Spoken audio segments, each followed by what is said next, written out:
En temps de guerre, tuer n'est pas un péché. En temps de guerre, tuer n'est pas un péché. Si un bandit entrait chez moi, tu veux tuer mes enfants sous mes yeux, je suis désolé. Je ne me mettrai pas dans un coin pour aller prier. Je crierai seulement, Seigneur, donne-moi la force. Je sauterai sur toi parce que tu es dans ma maison. Je veux te poignarder une fois. Deuxième fois, je prendrai la machette. Je te couperai le bras. Je prendrai mon revolver. Je te tirerai dans la tête. Et je n'ai pas commis un péché. Nous sommes en guerre. Si les gens à l'Est, nos frères et sœurs qui sont là-bas souffrent, nous devons souffrir avec eux. Un pays, c'est comme un corps. Lorsqu'on a mal à l'orteil, tout le corps le ressent. Lorsqu'on a mal à l'œil, tout le corps le ressent. Qu'ils sentent que nous sommes solidaires. Et c'est notre terre. Le Congo, c'est notre terre. Cette guerre n'est pas la guerre du président Tshisekedi. C'est la guerre de tout Congolais. Parce que c'est pour nos terres. Nous n'allons pas céder un seul centimètre de nos terres. Nous sommes Congolais. En ce moment, nous devons tous rester unis.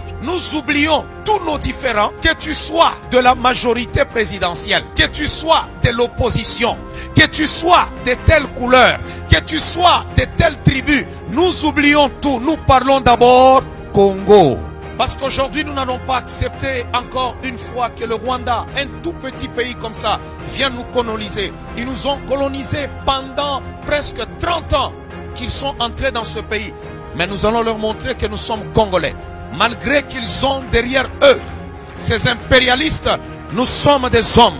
Nous allons nous battre. On sait que celui qui se trouve derrière le Rwanda, ce sont les grandes puissances, les multinationales. Mais ils ne sont pas Dieu. N'ayez pas peur d'eux. Écoutez, tu ne peux pas me vaincre sur mon sol. Lorsqu'un peuple refuse de se soumettre, tu ne peux rien faire. Même si l'ennemi voulait entrer où que tu sois, prends ton couteau, prends ta hache, prends ton bâton de baseball, transforme-toi en guerrier. Ne vous cachez pas dans les maisons. Si tu viens m'attaquer sur mon territoire, je vais te montrer aussi que tu es chez moi. Mieux vaut mourir en homme avec arme à la main que de vivre la tête basse comme un esclave. Je veux vivre comme un homme libre, libre dans mon pays. Et aujourd'hui, nous nous battons non seulement pour nous-mêmes, nous nous battons aussi pour nos enfants et nos petits-enfants. Un jour, ils vivront dans un pays libre et ils profiteront de leurs richesses. C'est Dieu qui nous a donné ce pays. Le Congo ne s'appelle pas la France. C'est nous qui sommes les Congolais et nous devons être fiers. Alors je ne peux pas accepter prendre mon sol et le vendre à l'autre parce que je veux hypothéquer l'avenir de nos enfants et de nos petits, de nos arrière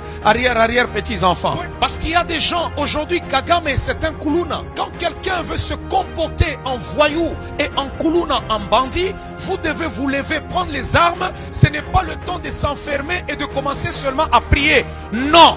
Face à un Kuluna, je prends mon couteau, je prends mon arme, je prends ma machette, je prends tout ce qui est à ma portée afin de lui faire la guerre et de me débarrasser de ces Kuluna-là. N'ayez pas peur, ce sont des hommes qui saignent comme toi. Ce sont des gens qui respirent comme toi. N'ayez pas peur d'eux. Même si, bien-aimés dans le Seigneur, ils sont nombreux comment, ils ne nous vaincront pas. Parce qu'on va refuser qu'ils nous gouvernent. On doit refuser cela dans notre tête. Comment vous pouvez vous imaginer dans un pays souverain, en plein jour, où vous voyez devant les caméras du monde entier, vous voyez des gens entrer sur une terre étrangère. Et la communauté internationale ne dit rien. Ce sont eux qui sont derrière. Ils vont les armer. Ils vont les donner des armes. Mais nous n'allons pas avoir peur.